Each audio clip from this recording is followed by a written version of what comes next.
नमस्कार दोस्तों सोचिए एक ऐसी मिसाइल जो कि आवाज से 5 गुना तेज उड़ती है, जिसे कोई रडार तक भी नहीं पकड़ सकता और दुश्मन के पास रिएक्ट करने का मौका भी नहीं है। सोचिए दोस्तों, भारत ने ऐसी मिसाइल के दिल यानी कि इंजन को 12 मिनट तक जमीन पर जलाकर टेस्ट किया। ये बहुत बड़ी उपलब्धि है साल 2026 की।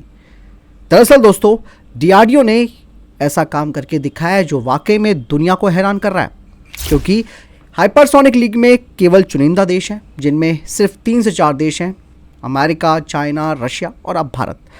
दोस्तों, हम यहाँ पर सबसे इंपॉर्टेंट बात को जानने की कोशिश करेंगे। पहला तो स्क्रैमजेट इंजन, दूसरा दोस्तों 12 मिनट का ये जो टेस्ट किया गया वो इतना इंपॉर्टेंट क्यों है, और दोस्तों भारत की ये कैसी ताकत बदल सकता है। बहुत इंपॉर्टेंट चीज़ है दोस्तों जो हमें जानना जरूरी है। कल दोस्तों डीआरडीओ की डीआरडीएल यानी कि defence research and development laboratory ने एक full scale actively cooled scramjet engine का 12 मिनट तक सफल परीक्षण किया, और ये ग्राउंड टेस्ट था। और इस टेस्ट को बेहद एडवांस फैसिलिटी में किया गया था, जो कि SCPT है, यानी कि scramjet connected pipe test facility. और ये कोई छोटा मॉडल नहीं था दोस्तों, बल्कि दोस्तों ये full scale combat ready scramjet combustor था।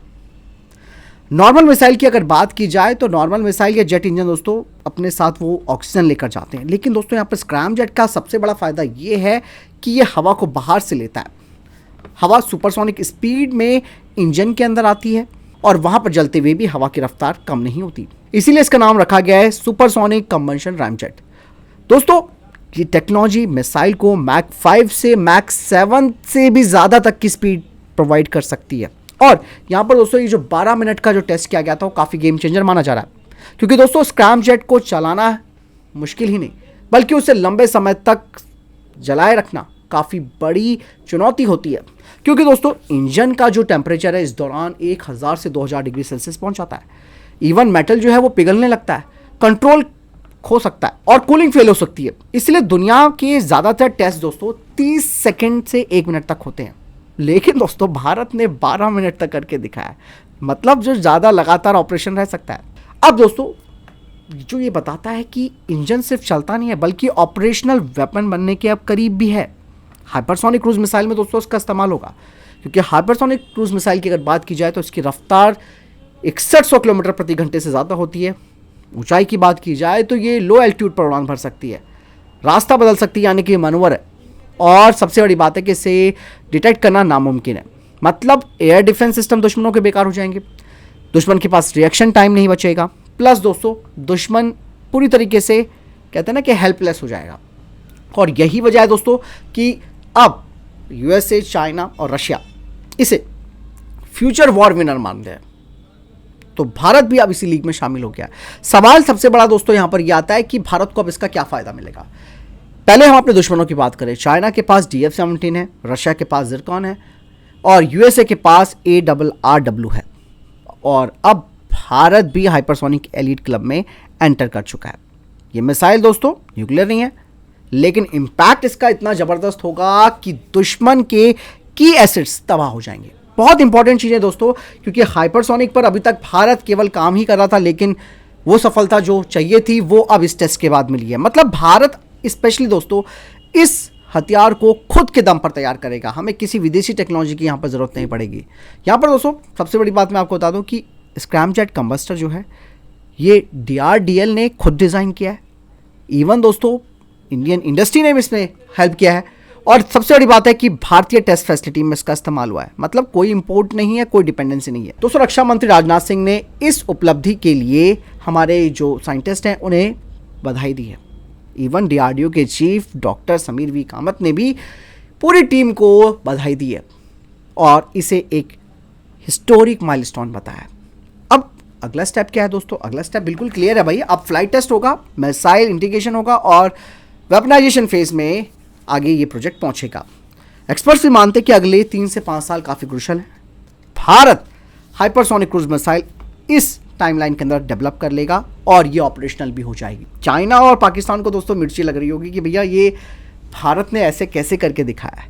यानी कि दोस्तों आज भारत ने कोई मिसाइल नहीं चलाई, लेकिन भारत ने फ्यूचर की जंग जीतने की तैयारी शुरू कर दी है। ये टेक्नोलॉजी दोस्तों केवल एक टेक्नोलॉजी नहीं है, बल्कि स्ट्रैटेजिक मैसेज है भारत का दुनिया को, क्योंकि भारत अब कोई स्लो काम नहीं कर रहा। किसी पर ज़्यादा निर्भर नहीं है, प्लस दोस्तों भारत कमज़ोर भी नहीं है। हाइपरसोनिक एरा आ चुका है और भारत की तैयारी शुरू हो चुकी है। इसीलिए दोस्तों मैं कहता हूँ ना कि थोड़ा वक्त लगता है, भारतीय वैज्ञानिक लगातार काम कर रहे हैं। और हाइपरसोनिक दोस्तों आप ये लगाइए कि यही एक ऐसा हथियार है जो हमें अपने दुश्मनों के ऊपर बढ़त दिला सकता है। भले ही दोस्तों इस टेक्नोलॉजी का सबसे बड़ा फ़ायदा ये होगा कि दुश्मनों के एयर डिफेंस सिस्टम्स बिल्कुल भी काम नहीं करेंगे इसके आगे, क्योंकि उनके पास वक्त ही नहीं बचेगा। तो भारत ने अपनी डेटरेंस को मजबूत कर दिया है, इवन वर्ल्ड को भी एक मैसेज दे दिया है कि भैया भारत पीछे रहने वाले देशों में नहीं है। भारत के वैज्ञानिक अपने इन प्रोजेक्ट्स पर लगातार काम कर रहे हैं। इसके अलावा आप देखिए प्रोजेक्ट ध्वनि है, प्रोजेक्ट विष्णु है, साथ ही साथ और भी कई सारे प्रोजेक्ट्स साइमल्टेनियसली चल रहे हैं। क्योंकि दोस्तों ये शुरू प्रोजेक्ट इन पर तेज़ी अब शुरू हुई है। अगर कुछ पहले से शुरू करते तो आज हम और लेवल पर होते। प्रॉब्लम आज की डेट में सिर्फ और सिर्फ हमें इंजन को लेकर है, वो भी जेट इंजन को लेकर। लेकिन दोस्तों वो वक्त आएगा जब भारत खुद का जेट इंजन डेवलप करेगा, क्योंकि यहाँ पर प्रॉब्लम हमें फाइटर जेट स्क्वाड्रंस को लेकर है। भारत अपने हथियारों में आत्मनिर्भर हो रहा है और मिसाइल के क्षेत्र में तो भारत ऑलमोस्ट 99.9% मैं कहूँगा कि आत्मनिर्भर हो चुका है। लेकिन हम फाइटर जेट इंजन के मामले में पीछे हैं। वो चीज़ें अगर हमने अचीव कर ली तो हमारा लेवल जो है वो वर्ल्ड जो टॉप एलीट कंट्रीज़ हैं उनके बराबर आ जाएगा। तो ये जो हाइपरसोनिक मिसाइल का जो हमारा कॉन्सेप्ट डीआरडीओ ने शुरू किया वो अब अपनी फाइनल फेज़ में पहुंचने वाला है। अगले 5 साल आप ये देखेंगे कि हमारे तीनों आर्म फोर्सेस में ये हाइपरसोनिक मिसाइल डिप्लॉय हो जाएगी और हो सकता है कि तीनों आर्म फोर्सेस के लिए अलग अलग वेरिएंट आए। नेवल वेरिएंट इसका आ सकता है, इसके अलावा एयर लॉन्च वेरिएंट भी इसका आ सकता है, क्योंकि वो तो आना ऑब्वियस सी बात है। तीनों फोर्सेस की रिक्वायरमेंट अलग है, तो तीनों फोर्सेस के हिसाब से ही हाइपरसोनिक मिसाइलों को उस हिसाब से मॉडिफाई किया जाएगा। तो ये 2026 का साल बहुत इंपॉर्टेंट माना जा सकता है, जहां एक बड़ा ब्रेक थ्रू मिला है भारत को और भारत ने दुनिया को साबित करके दिखा दिया कि हम हाइपरसोनिक टेक्नोलॉजी में पीछे नहीं हैं। फिलहाल इस बारे में दोस्तों आपको क्या लगता है कमेंट सेक्शन में लिखकर जरूर बताएगा। मिलता हूं वीडियो के साथ, ख्याल रखिएगा अपना। जय हिंद, वंदे मातरम।